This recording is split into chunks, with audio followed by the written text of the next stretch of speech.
Bonjour, dans cette nouvelle vidéo, je suis Stéphanie de Phone Android et aujourd'hui je vais vous présenter le test du Galaxy A53 5G de Samsung. C'est un des derniers nés de Samsung et il appartient à la série A du constructeur qui est la série des entrées et milieux de gamme. Il succède à la gamme des Galaxy A52, c'est carrément une gamme à eux tout seuls puisqu'il y a eu 3 Galaxy A52 et le dernier qui est le A52s date de seulement 8 mois. Et ça a été vraiment un smartphone à succès qui était extrêmement performant et qui a beaucoup plu. Donc autant dire qu'il y a une très grosse pression sur le nouveau Galaxy A53. Côté prix, il est commercialisé à partir de 459 € dans une version 128 Go avec 6 Go de RAM, mais on le trouve aussi sur le site de Samsung en 256 Go avec 8 Go de RAM pour 519 €. Alors ce nouveau smartphone de Samsung est en vente depuis le 1er avril et il est disponible en plusieurs couleurs. Donc on a la couleur noire, un bleu ciel, une couleur blanche et une couleur pêche. Bon, c'est sympa pour l'été.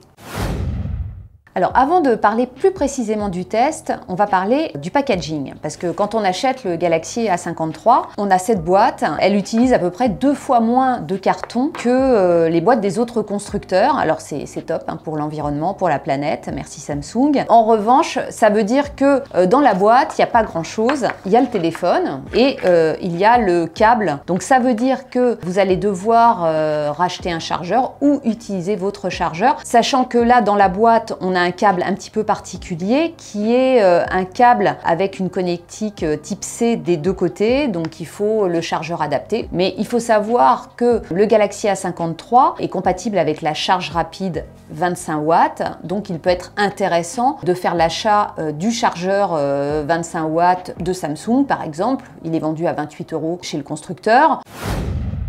Donc maintenant on va rentrer vraiment dans le vif du sujet, on va parler du design du Galaxy A53. C'est un smartphone qui adopte la même taille que le Galaxy A52s, à savoir un écran de 6,5 pouces. Mais il y a quand même de petites différences, c'est-à-dire qu'il est un chouïa moins épais que son prédécesseur, un petit peu moins large, ce qui fait qu'il est un peu plus compact et c'est quand même assez top dans la mesure où il embarque une batterie de 5000 mAh alors que son prédécesseur avait une batterie de 4500. Donc on a un smartphone ultra compact, on a des tranches qui sont légèrement arrondies, donc ça tombe bien sous les doigts, c'est très agréable. On a un dos mat qui ne prend pas trop les traces de doigts, donc ça c'est plutôt sympa. On a un élément un petit peu original au niveau du design, ce bloc photo qui vient se fondre dans la coque. Alors c'est vrai que c'est pas une création pure Samsung parce qu'on l'a déjà un peu vu sur un appareil Oppo comme le X3 Pro, mais malgré tout ça produit son petit effet. C'est plutôt sympa. En façade, on a un écran ultra plat avec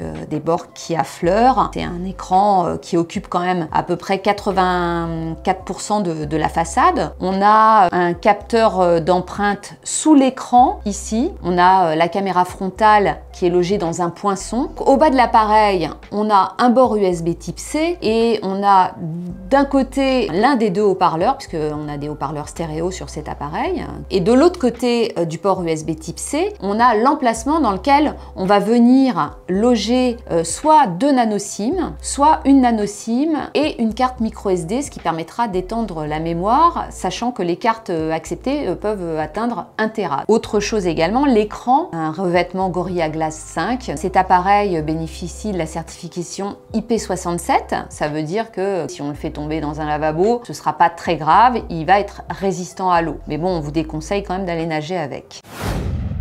Alors on va maintenant aborder le point principal sur ce Galaxy A53, c'est son écran, parce que vraiment ce qui fait la force de ce smartphone, c'est l'écran AMOLED. Tout simplement, Samsung, on le sait, c'est vraiment le maître de cette technologie. C'est des noirs vraiment profonds, donc un contraste vraiment maximal. Et puis généralement des couleurs qui sont assez éclatantes. On a ça sur ce téléphone, d'autant plus que le constructeur, par défaut, propose un mode d'affichage qui est un mode vif, vif. Donc ce mode vif, alors c'est flatteur hein, pour les yeux clairement, mais on a au niveau de la mesure du delta E qui donne l'indication de fidélité des couleurs, on est à 4,4 qui est un peu beaucoup. On a une température des couleurs qui est de 6900, là c'est pareil, c'est un petit peu beaucoup. Mais ce qui est formidable avec ce smartphone, c'est qu'on peut passer dans un mode naturel. Ceux qui adorent avoir un écran qui répond vraiment au standard de fidélité des couleurs, et ben on aura exactement ce qu'il faut, puisque là on arrive à un delta E de 2,2 et une température des couleurs qui est proche des 6005. De ce côté-là, c'est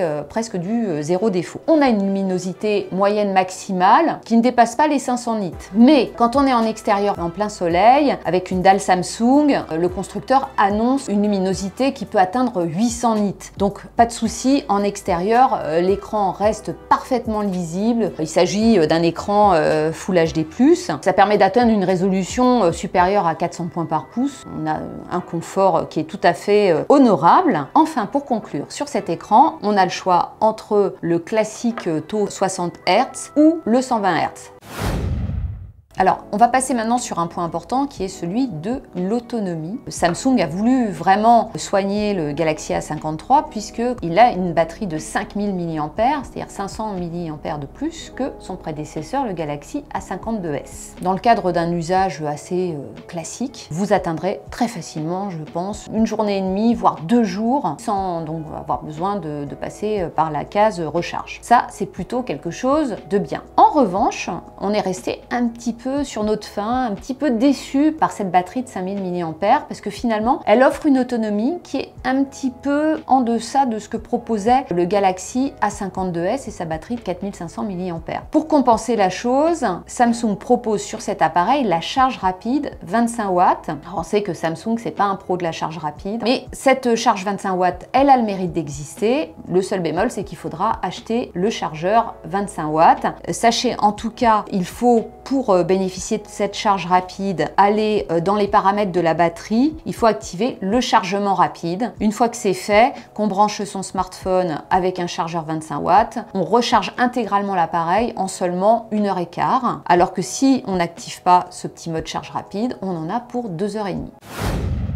Alors, on va maintenant passer aux performances, mais vous allez voir, c'est un petit peu lié à l'autonomie, parce que quelque part, on s'est demandé pourquoi cette autonomie pas aussi satisfaisante qu'avec le Galaxy A52s. Il y a de fortes chances que ce soit lié au processeur, qui est l'Exynos 1280. C'est un processeur qui n'est pas très puissant, mais qui est quand même de dernière génération, donc il est gravé en 5 nanomètres. Mais en fait, lors de nos tests, on s'est rendu compte que c'était quand même pas un processeur issu du meilleur cru. C'est un processeur qui vous permettra d'utiliser de façon classique votre smartphone sans aucun problème, y compris en multitâche. Mais en revanche, pour tout ce qui est jeux et jeux 3D particulièrement sophistiqués, c'est clairement pas le processeur adapté. Et ce processeur, quand on le passe à l'épreuve de nos tests, il a des résultats qui sont très moyens. Quand on va jouer, on se rend compte qu'au niveau des graphismes, il va pas falloir aller chercher très loin. Tout sera réglé vraiment au minimum. On n'aura pas un nombre d'images de 60 images par seconde, c'est pas possible. C'est vraiment pas un processeur qui est dédié au jeu. En contrepartie, on a un avantage logiciel, c'est déjà qu'il est livré sous Android 12 et c'est pas le cas encore de tous les smartphones. Et il bénéficie également de l'interface logicielle Samsung qui est One UI dans la version 4.1. Cette interface, elle amène beaucoup en personnalisation, elle amène en sécurité et surtout pour la première fois, on a également la promesse de ce qu'ont les Galaxy S, à savoir 4 ans de mise à jour majeure et jusqu'à 5 ans de mise à jour de sécurité. Et ça, c'est vraiment suffisamment rare dans le domaine des smartphones Android pour qu'on le souligne. Autre chose également, on voit qu'il est parfaitement intégré à l'écosystème Samsung, puisqu'on va pouvoir avoir des interactions avec, par exemple, des écouteurs, ce qu'on n'avait pas forcément avant sur les gammes A. On peut également le relier à son PC sous Windows et gérer directement tout ce qui est SMS depuis son PC. Donc voilà, c'est des avantages qui étaient plutôt dédiés à des smartphones plus haut de gamme auparavant et qui maintenant sont disponibles sur le Galaxy A53. Et maintenant, on termine ce test par la partie photo. On retrouve un bloc photo assez proche de ce qui était présent sur le Galaxy A52s. Un bloc photo qui est composé de 4 capteurs. On a le module principal grand angle qui est associé à un capteur de 64 mégapixels. On a un ultra grand angle qui, lui, est associé à un capteur de 12 mégapixels. Et on a 2 autres capteurs qui sont en 5 mégapixels. L'un qui est dédié à la macro et l'autre à la profondeur de champ. En termes de qualité, il y a quand même une progression par rapport au A52s. Ce qu'il y a de sûr, c'est qu'il y a une amélioration au niveau du traitement logiciel. Donc sur les photos prises avec le capteur principal, qui bénéficie d'une stabilisation optique, on a franchement des clichés qui sont très réussis de jour. Grosso modo, on a un beau niveau de détail. On a des couleurs parfois un petit peu trop flashy, notamment sur le bleu du ciel ou sur le vert d'une pelouse. Sur l'ultra grand angle, même chose, on est plutôt satisfait des résultats, même si quelque part il y a une perte de qualité par rapport au module principal. Et on retrouve toujours pareil ces couleurs qui sont un petit peu exacerbées, mais bon, dans l'ensemble, la qualité est au rendez-vous. Là où on a une marge de progression, c'est sur la partie pas nuit mais basse lumière, où on a un mode nuit qui est assez efficace, qui permet de faire des clichés quand la luminosité extérieure baisse un petit peu,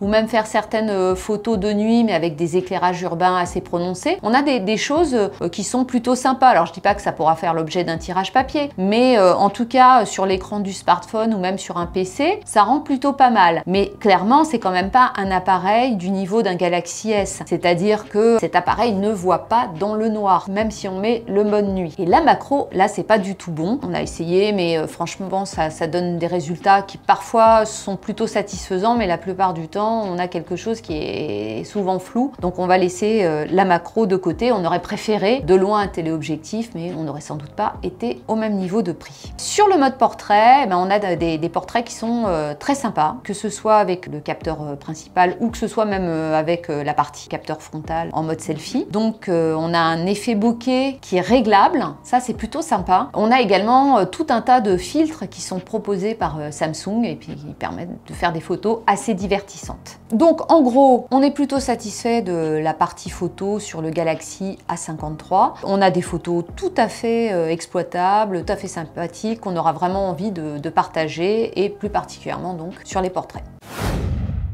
On arrive maintenant à la partie verdict de ce test. Alors pour Samsung, le Galaxy A53, c'est l'innovation pour tous les budgets. Et c'est vrai que quelque part, ce qui nous a séduit sur cet appareil, c'est qu'il offre des caractéristiques et des fonctions qu'on trouve habituellement plutôt sur les Galaxy S. Le point fort, vraiment incontournable de ce smartphone, c'est bien sûr son écran Super AMOLED. Du côté des points négatifs, clairement pour nous, c'est le processeur, qui n'est pas tout à fait à la hauteur de ce Galaxy A53, et du coup quelque part le principal rival du Galaxy A53, il le trouve dans sa famille avec le Galaxy A52s, qui fournit des prestations quand même très proches, avec un processeur qui a fait un petit peu plus ses preuves, le Snapdragon 778G. Et surtout, ce Galaxy A52s, son prix a baissé, il est en vente au prix de 379 €, c'est-à-dire 80 € de moins que le Galaxy A53. Donc la conclusion, c'est que si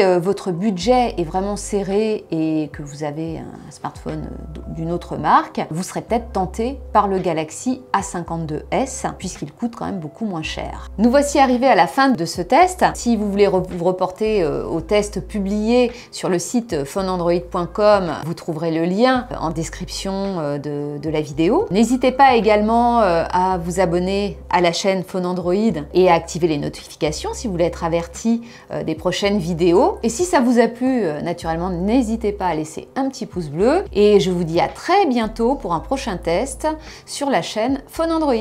À bientôt!